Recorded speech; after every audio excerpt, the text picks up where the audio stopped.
ऐसा भी होता है, लड़का किसी लड़की को लेके भाग गया,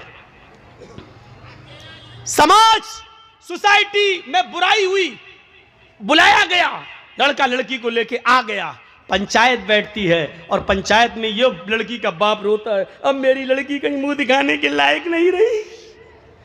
पंचायत बैठती है और पंच फैसला करते हैं कि तुम इस लड़की से शादी करोगे। साहब शादी नहीं करेंगे, मेरे घर वाले तैयार नहीं, लाइए 2 लाख रुपया दो, और लड़की को दे दिया जाता है। मैं पूछना चाहता हूं कि लड़की अपनी मर्जी से जब भागी है, लड़का भी अपनी मर्जी से भागा है, पंचायत बैठी है, सजा लड़के को ही क्यों मिल रही है? उससे 2 लाख रुपया लेकर फिर उसी लड़की को क्यों दिया जा रहा है? जब गलती दोनों की थी तो सजा दोनों को क्यों नहीं मिल रही है? एक तरफा सजा का क्या तमाशा है, ये मुझे बताइए। ये आपकी सजा क्या शरई सजा है? क्या कुरान और हदीस के मुताबिक सजा है? जबकि कुरान ये कहता है कि जिना के मामले में लड़की ज्यादा गलत होती है, लड़का कम। लड़की की तरफ से ज्यादती होती है और लड़के की तरफ से कम, क्योंकि कुरान ने कहा है अज़्ज़ानियतु वज़्ज़ानी फजलिदू कुल्ला वाहिदतिन मिनहुमा। जिना करने वाली लड़की और जिना करने वाला लड़का, इन दोनों को 100-100 कोड़े मारो। अल्लाह ने पहले लड़की कहा है, बाद में लड़का कहा है, क्योंकि जिना की शुरुआत और जिना की हिम्मत और जिना के लिए उकसाना लड़की की तरफ से पहले होता है। लड़का ठीक है भगा रहा था, लेकिन लड़की अगर भागने का इशारा न करती तो कभी जिंदगी के अंदर लड़का उस लड़की को भगा नहीं सकता था। मेरे भाइयों, फिर लड़की को सजा न दी जाए और पैसा लेकर जुर्माना लड़की को दे दिया जाए। शर्म आनी चाहिए ऐसे पंचों को, और शर्म आनी चाहिए ऐसी पंचायत को जो बिल्कुल दोगला, नालायक और अखलाक से गिरा हुआ फैसला करते हैं। तुम्हें कयामत के दिन अल्लाह के यहां इसका जवाब देना होगा। भाग रही लड़की, साहब मुंह काला हो गया है, क्यों भागी? साहब चली गई, इसका मतलब बाप की गलती थी। क्यों दिया था तूने अपनी लड़की को एंड्रॉयड मोबाइल? क्यों चलाती थी व्हाट्सएप? क्यों चलाती थी मैसेंजर? क्यों चलाती थी फेसबुक? मोबाइल तो तूने लाकर दिया है ना, या चोरी छिपे लड़की मोबाइल चला रही हो, घर में लड़की की अम्मा तक को पता ना हो? सब मिली हुई होती हैं, अम्मा भी बिटिया से मिली होती है। इस मौके पर वो सीरियल याद आता है, बेटी भी कभी माँ भी कभी बेटी थी। हम सास भी कभी बहू नहीं कहेंगे। आज बेटी जो कर रही है, माँ जानती है कि बेटी क्या कर रही है, क्यों? माँ भी कभी किसी की बेटी थी। सर्दियों के लिए तो लड़कियां दुआ मांगती, अल्लाह जल्दी सर्दियां हैं। क्यों मालूम है क्यों? क्योंकि गर्मियों में मोबाइल नहीं चला पाती हैं, सर्दियों में कंबल डाला, अंदर अंदर चल रहे हैं, अंदर सर्दियों की दुआएं मांगी जाती हैं। ऐसी लड़कियां भागेंगी नहीं तो और क्या होगा? अभी तुम सोच रहे हो कि मौलाना क्या करें? अभी कुछ दिन देखिए, अभी अगर अब फिर ये बदलती है 2024 में, अगर यही रवैया रहा तो अभी आप देखिए, अभी तो मुस्लिम लड़कियों का मुस्लिमों के साथ मामला है, अभी आप देखिएगा। अभी तो सिर्फ एक आदमी बदला है, उधर जाकर धर्म चेंज किया है। अभी तो आप और हमारी बेटियां जाएंगी और धर्म चेंज करेंगी, दूल्हा बदलेंगी। कोर्टों में एप्लीकेशनें पड़ी हुई हैं कि मैं फलां लड़के से शादी करना चाहती हूं, मुझे डर है कि मेरा बाप रोड़ा अटकाएगा, मेरा बाप रोड़ा अटकाएगा। 3 लाख मुस्लिम लड़कियों की एप्लीकेशनें आज कोर्ट के अंदर पेंडिंग में हैं कि मेरे लिए शादी का सरकारी बंदोबस्त किया जाए। 3 लाख मुस्लिम लड़कियां गैर मुस्लिमों के साथ निकाह करने के लिए तैयार हैं। सुनना पड़ेगा तुम्हें ये सब कुछ, तुम्हें क्या, तुम्हारे बाप को भी सुनना पड़ेगा। दे दो मोबाइल हाथ में। कॉलेज और यूनिवर्सिटियों का मामला यह है कि मुस्लिम लड़कियों के लिए स्कीमें निकाली जाएंगी। इतनी लड़कियां मुसलमान, और क्या कहा जाएगा? मुस्लिम लड़कियां पढ़ने में बहुत पीछे हैं, लिहाजा मुस्लिम लड़कियों के लिए फला कॉलेज में इतनी सीटें खाली हैं, फला डिपार्टमेंट में इतनी सीटें खाली हैं। लड़कों को नौकरी नहीं दी जाएगी, लड़कों को MBBS में जगह नहीं मिलेगी, लड़कों के लिए वैकेंसी नहीं निकलेगी, लड़कियों के लिए निकलेगी। और वहां प्लानिंग है, प्लानिंग। और प्लानिंग कहां से हो रही है मैं नाम नहीं लूंगा, क्योंकि इन यूट्यूबर वालों ने हमें नाम लेने के लायक नहीं छोड़ा है, नहीं छोड़ा है। इन कमीनों ने मुझे कहीं का नहीं छोड़ा है। मना करने के बावजूद आज फिर दिया है, आज फिर दिया है इन्होंने। आज तो हद ही कर दी। आज तो वो खतने के लिए वो हिस्सा भी बना के डाल दिया है। क़यामत के दिन मैं तुम्हारा गरीबान पकड़ूंगा। अल्लाह की कसम, मैं इस स्टेज से कह रहा हूं कि मैं तुम्हें माफ़ नहीं करूंगा। जिसने भी ये हरकत की है मैं माफ़ नहीं करूंगा तुम्हें, क्योंकि मेरे मना करने के बावजूद भी तुमने ये हरकत की है। मैं माफ़ नहीं करूंगा। और कर लो 15 दिन और 20 दिन, उसके बाद तुम्हारा पत्ता बिल्कुल साफ। क्योंकि हमने अब शर्त लगाना शुरू कर दी कि जहाँ चैनल वाले आएंगे वहाँ मैं नहीं आऊँगा। साफ तौर पर शर्त लगा दी। और 13 फरवरी को प्रोग्राम है मेरा, इसी जगह है ना, भाटोल में। मैं उसके लिए आज ही कह के जा रहा हूँ, अगर एक भी यूट्यूबर वाला आया तो मेरे बात फिर सुन लीजिए, मैं एक भी नहीं आऊँ, मैं नहीं आऊँगा। मैं आज ही मना कर दे रहा हूँ कि एक भी चैनल नहीं आना चाहिए, एक भी चैनल। इसकी शुरुआत मैं इस जलसे से कर रहा हूँ। तुम यहां मस्त हो, यूपी में मेरे ऊपर पाबंदी लग गई है। तुम्हारी हरकतों की वजह से मैं तकरीर नहीं कर सकता हूं वहां पर। मेरे घर नोटिस पहुंच गया है। ये तुम्हारे हरकत से नहीं, तुम्हारे हरामी पने से मैं गाली दे रहा हूं तुम्हें। तुम्हारे हरामी पने से, इससे बड़ी गाली दे रहा हूं तुम्हारे सुअर पने से। मैं इस लायक हो गया हूं। 13 फरवरी को सुन लें आप लोग सब। मैं यहां से कह के जा रहा हूं कि एक भी नहीं आना चाहिए। और मैं पहले ही पता लगा लूंगा जहां भी रहूंगा कि वीडियो बन रही कि नहीं। अगर जहां भी मैं रहूंगा किसी भी होटल में, सुन लूंगा ये आए हैं, मैं वहीं से अपना बोरिया बिस्तर बांध के चला जाऊंगा। मैं नहीं आऊंगा। मैं आज कह दे रहा हूं, बिल्कुल साफ कह दे रहा हूं। और कल जहां जलसा होगा उधर भी बोलूंगा, परसों हर जगह भी मैं ये बोलूंगा। अब तक जहां इश्तिहार छप गए वहां तक तो चल रहा है मामला, लेकिन आगे अब ये मामला नहीं चलने दूंगा मैं। इन लोगों ने मना करने के बावजूद भी मेरी बात नहीं मानी है। तुम्हारे पास बैलेंस आना चाहिए बस। दूसरा जेल की सलाखों में चला जाए। तुम्हारे बाप का क्या जा रहा है, तुम्हारी माँ का क्या जा रहा है। जो कुछ बिगड़ रहा मेरा बिगड़ रहा है। रो रही मेरी बाप, हार्ट अटैक का बीमार है मेरा बाप। तुम्हारे बाप का और तुम्हारी माँ का क्या जा रहा है। तुम्हें तो बैंक बैलेंस मिल रहे हैं। 13 फरवरी को एक भी चैनल वाला हमें नहीं देखना चाहिए। जिसको मैं चाहूंगा उसको मैं बुलाऊंगा। मैं अपने चैनल को बुलाऊंगा। मैं जो चाहूंगा अपनी मर्जी से कटिंग करके उसमें दूंगा, मैं उसको रखूंगा। ये याद रखिएगा, 13 फरवरी जो यहाँ प्रोग्राम है बिल्कुल नहीं। 12 वाले को मैं फ़ोन कर दूंगा, 10-11 वालों को सबको मैं फ़ोन करके अब मना कर दूंगा। एक भी चैनल वाला अगर दिखाई दिया तो हम नहीं आएंगे। ये देख रहे हैं आप गुंछे, ये आप इसको कम मत समझिए।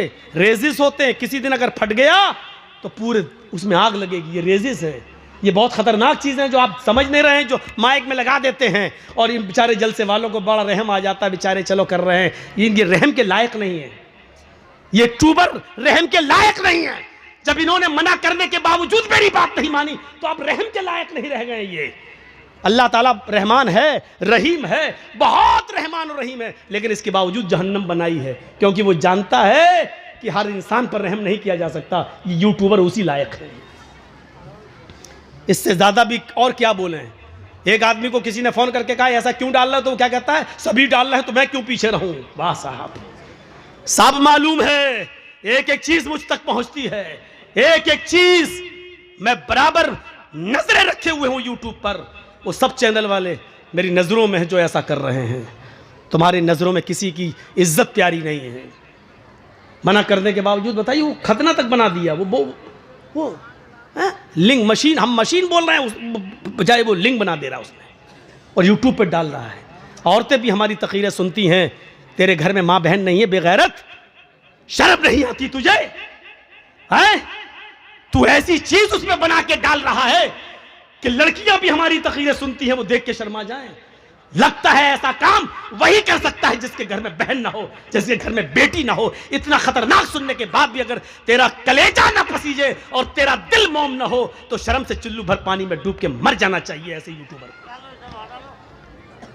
अभी रहने दो, अब इनका इलाज कर दिया मैंने। आज हम ऐसी चीजें बोल ही नहीं रहे, क्या डालेंगे ये। तो मेरे भाइयों, लेकिन जो चीज मैं बोलना चाहता था वो बोल नहीं पा रहा हूं क्योंकि ये लोग बोलने नहीं दे रहे हैं। इसलिए 13 फरवरी को याद रखिएगा, शुरुआत आपके यहां से होनी चाहिए। मुझे एक भी यूट्यूबर दिखना नहीं चाहिए। तो मेरे भाइयों, मैं बात बहुत आगे की तरफ ले गया और बढ़ गया। तो मैं कह ये रहा था, कहां से बात कट गई थी, किसी को मालूम है मैं क्या कह रहा था? सब सो रहे थे। हाँ? क्या लड़की का मैटर? तू तो छोटा, तुझे कैसे मालूम लड़की का मैटर? देखो इतना सा रखा था लड़की का मैटर। क्या कह रहा था? अरे छोड़िए धर्म परिवर्तन। तो मेरे भाइयों, सबसे सख्त अजाब उस आदमी को होगा, इन्ना शद्दन्नास अज़ाबन यौमल क़यामति अल मुसव्विरून, तस्वीर बनाने वालों को। तो मैं भाइयों, यहाँ से आप बात को रखिए, अल्लाह का शुक्र अदा कीजिए कि आप इस्लाम से जुड़े हुए हैं और इस चीज़ की कद्र कीजिए और याद रखिए ये किरामन कातिबीन हमारे एक एक हरकत को लिख रहे हैं और नोट कर रहे हैं। हमें और आपको सबको इसका हिसाब किताब देना है। अल्लाह रब्बुल आलमीन के यहाँ रिकॉर्ड हो रहा है, हमारा सब कुछ रिकॉर्ड हो रहा है। और इसके बाद एक चीज़ और बताना चाहता हूँ मैं आपको। मैं कह ये रहा था कि हिसाब कितना किया है। बेटा सही बन रही वीडियो, घबराओ नहीं। तुम्हारे चैनल में आज 80,000 रुपये आएगा इस महीने का। इसको अभी पूछो मैं क्या कह रहा था तो नहीं मालूम है इसको, लेकिन ये देखने आया कि सही बन रही कि नहीं वीडियो। इतना डांटने के बाद भी हरामीपना देखिए आप और सुअरपना देखिए, ये हाल है इनका। सोचिए आप, मुझे आदत पे आना पड़ रहा है। मैं सोच रहा था उम्र बढ़ गई, अब अपने अंदर संजीदगी लाओ, लेकिन आप लोगों ने लाने नहीं दिया। अभी भी देख रहा सही बन रही कि नहीं बन रही है। शर्म आनी चाहिए, शर्म। तो मेरे भाइयों, मैं कह यही रहा था कि हमें और आपको एक एहसास पैदा होना चाहिए। 4 लाख मदरसे, यहां से मेरी बात कट हुई थी। परसेंट कितना? 2%। उलमा 50 लाख, मुसलमान 30 करोड़। हैसियत क्या? परसेंटेज कितने नमाजी 2। 98% क्या कर रहे हैं? सोचिए, 98% क्या कर रहे हैं? गुस्सा जिंदों को आता है, मुर्दों को नहीं। आपको गुस्सा आना चाहिए। मैं नहीं कहता हूं गुस्सा नहीं आए, मुझे गुस्सा आ रहा है ना, गुस्से को पालो, गुस्से को परवान चढ़ाओ। गुस्सा जिंदों को आता है, मुर्दों को नहीं। लेकिन ये गुस्सा आपको इसके ऊपर नहीं आना चाहिए जिसने धर्म परिवर्तन कर लिया। गुस्सा आपके इसके ऊपर नहीं आना चाहिए कि ऐसा हो रहा है वैसा हो रहा है ना, नहीं। गुस्सा इस बात पे आना चाहिए कि आपकी बीवी ने सुबह फजर की नमाज पढ़ी या नहीं पढ़ी है। नहीं पढ़ी है तो गुस्सा आना चाहिए। आपका बेटा 10 साल से बड़ा है, नमाज पढ़ने नहीं गया, बिस्तर पे सो रहा है, आपको गुस्सा आना चाहिए। नमाज क्यों नहीं पढ़ी? आपको गुस्सा आना चाहिए, इस बात पे गुस्सा आना चाहिए आपको। आपका बेटा शराब पीकर घर में आया, आपको गुस्सा आना चाहिए। ऐसा क्यों किया? आप गुस्से को पालिए, परवान चढ़ाइए और बच्चों को पढ़ाइए और लिखाइए, क्योंकि पढ़ाने और लिखाने के साथ ही आप एक अच्छा इंसान बना सकते हो अपने बच्चों को। तो मेरे भाइयों, गुस्सा जिंदों को आता है, मुर्दों को नहीं। आप गुस्सा, लेकिन गुस्सा जहां आना चाहिए वहां आपको आना चाहिए, हर जगह गुस्सा नहीं। मुझे जायज़ बात पे गुस्सा आया, यहां गुस्सा आना चाहिए। आपको भी जायज़ बातों पे गुस्सा आना चाहिए। अल्लाह के रसूल को भी गुस्सा आता था, और गुस्से का तो हाल ये था कि अल्लाह के नबी के जब गुस्सा आता था तो हत्ता मर्रत अयना, आपकी दोनों आंखें सुर्ख हो जाया करती थी। सहाबा कहते हैं अल्लाह के रसूल को जब गुस्सा आता था तो ऐसा लगता था जैसे अनार का जूस किसी ने मोहम्मद रसूलुल्लाह की आंखों में डाल दिया है, इतनी लाल हो जाती थी आंखें। हजरत उमर ने हिसाब दिया, आप भी हिसाब देना सीखिए। और याद रखिए, कुरान की आयत है, वमन अअरज़ अन ज़िक्री फ़इन्न लहू मईशतन ज़नका।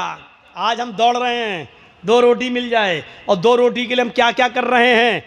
सोचिए, समंदर में एक विहील मछली है, विहील मछली समंदर में 40 टन गोश्त खाती है। एक दिन में 40 टन मछलियों को, 40 टन। आप सोचते जाइए, 40 किलो का एक मन होता है, हैं? और 100 किलो का 1 कुंटल होता है, 10 कुंटल का 1 टन होता है। 40 टन गोश्त खाती है। मेरा रब उस मछली को भी भूखा नहीं सोने देता है जो एक दिन में 40 टन गोश्त खाती है। आए 2 रोटी खाने वाले, आए 2 मुट्ठी चावल खाने वाले, तू इतना परेशान क्यों है? तू इस 2 रोटी को कमाने के लिए किसी को धोखा दे रहा है, किसी के साथ गद्दारी कर रहा है। अपनी दुकान खोले बैठा है, मोबाइल का मैकेनिक है, किसी ने मोबाइल संभालने के लिए तुझे दिया, तुझे मालूम है कि 100 रुपए की लागत में ये मोबाइल संभल जाएगा, लेकिन तूने उससे 1000 मांग लिए। इसकी आईसी बिगड़ गई, इसकी ये बिगड़ गई, उसकी वो बिगड़ गई, ये चेंज करना पड़ेगा, वो चेंज करना पड़ेगा। हिसाब किताब जोड़ के आपने 1000 बता दिया और मामला 800 पे डन हो गया। ठीक है, हम 800 दे देंगे, 700 दे देंगे। आपने सोचा कि 100 की लागत है, 700 दे रहा है, 600 तो बच रहा है। आपने 100 की जगह 1000 बताया, 100 की जगह 150 बताना आपका जायज था, 100 की जगह 200 बता देते आपके लिए जायज था, लेकिन 100 की जगह 1000 बताकर 700 पे अपने मामले को डन करना, ये है कुरान की उस आयत के मुताबिक कि या अय्युहल्लज़ीना आमनू ला ताकुलू अमवालकुम बैनकुम बिल बातिल, ईमानो वालो तुम आपस में एक दूसरे का माल नाजायज तरीके से मत खाओ। ये मुसलमान का ही माल नाजायज तरीके से खा रहा है, ये उसको गसब कर रहा है। मेरे भाइयों, 100 रुपए का मोबाइल 150 आप ले लो, 200 ले लो, आपने 700 रुपए जो लिए हैं यह आपके लिए हराम है। अल्लाह की कसम, अब आप जो खाना खाकर मस्जिद में जाओगे नमाज पढ़ने के लिए, आपकी नमाज कबूल नहीं होगी। जिसने हराम का एक लुकमा खाया 40 दिन तक अल्लाह उसकी इबादत को कबूल नहीं करता। हम और आप सोचें, हमारी रिस्क की तंगी क्यों हो रही है? हम इतना कमा रहे हैं लेकिन पैसा हमारे पास रुक क्यों नहीं रहा है? बहुत से लोगों को शिकायत, मौलाना पैसा तो बहुत है, कमाता हूं मैं एक दिन में 50-50 हजार रुपए, लेकिन रुकता नहीं है मेरे पास, पता नहीं कहां चला जाता है, पता नहीं कहां चला जाता है। तेरे सवाल का जवाब दिया है कुरान ने। भाई हर आदमी को यही शिकायत है ना, पैसा तो आता है मौलाना, मेहनत तो करता हूं, 500-600 हजार रुपए रोज कमाता हूं, लेकिन यार जितना कमाता हूं शाम तक कुछ नहीं बचता, मेरे हाथ में नहीं रहता है। कभी बेटा बीमार, कभी बेटी बीमार, कभी बाप बीमार, कभी अम्मा बीमार, कभी बीवी बीमार, यार रुकता नहीं है। तेरे सवाल का जवाब मौलवी के पास नहीं, कुरान में मौजूद है। वमन अअरज़ा अन ज़िक्री फ़इन्न लहू मईशतन ज़न्का, तुम अल्लाह के जिक्र से मुंह मोड़ोगे, एराज करोगे, तो अल्लाह कहता हम तुम्हारी रोजी को तंग कर देंगे। आइए 2-3 मिसालें सुन लीजिए, बड़ी अच्छी मिसालें दे रहा हूं। ये रोजी को तंग करना ये क्या है और जिक्र से मुराद क्या है? वमन अअरज़ा अन ज़िक्री, जिक्र से मुराद नमाज। अल्लाह ने सूरह जुमा में फरमाया फ़इज़ा क़ुज़ियतिस सलात फंत या अय्युहल्लज़ीना आमनू इज़ा नूदिया लिस्सलाती फसआऊ इला ज़िक्रिल्लाह। जब तुम्हें जुमे की नमाज के लिए, जुमे की अजान के लिए बुलाया जाए, जुमे की अजान जब दी जाए, पुकारा जाए जुमे की नमाज के लिए, तो क्या कहा? फसआऊ इला ज़िक्रिल्लाह, तो तुम दौड़ पड़ो अल्लाह के जिक्र के लिए। इससे मुराद क्या है? नमाज के लिए। तो तुम चलो नमाज के लिए, जिक्र से मुराद नमाज। यहां अल्लाह ने क्या कहा? वमन अअरज़ा अन ज़िक्री, जिसने मेरे जिक्र से एराज किया, मुंह मोड़ा, तो क्या कहा? फ़इन्न लहू मईशतन ज़न्का, हम उसकी रोजी तंग कर देंगे। एक बात याद रखिएगा, बहुत बहुत बहुत बड़े पॉइंट की बात बता रहा हूं आपको। अल्लाह ने यहाँ ये नहीं कहा कि नमाज छोड़ोगे तो रोजी तंग कर देंगे। छोड़ने वाले का तो वो तो मुसलमान ही नहीं है, वो अपने आप को मुसलमान समझता रहे। मेरे भाइयों, अल्लामा इब्न बाज ने फतवा दिया, सऊदिया के सबसे बड़े मुफ्ती ने, कि अगर बेनमाजी मर जाए तो उसकी जनाजे की नमाज न पढ़ी जाए, उसको मुसलमानों के कब्रिस्तान में दफन न किया जाए। एक औरत ने अब्दुल्ला इब्न बाज सऊदिया के मुफ्ती से सवाल किया कि मेरा शौहर बेनमाजी है, उसको मैं 2 साल से समझा रही हूं लेकिन वो फिर भी नमाज नहीं पढ़ता है, तो क्या मेरा अपने शौहर के साथ रहना जरूरी है? फरमाया बिल्कुल नहीं, 1 सेकंड में तुम अपने शौहर से अलग हो जाओ।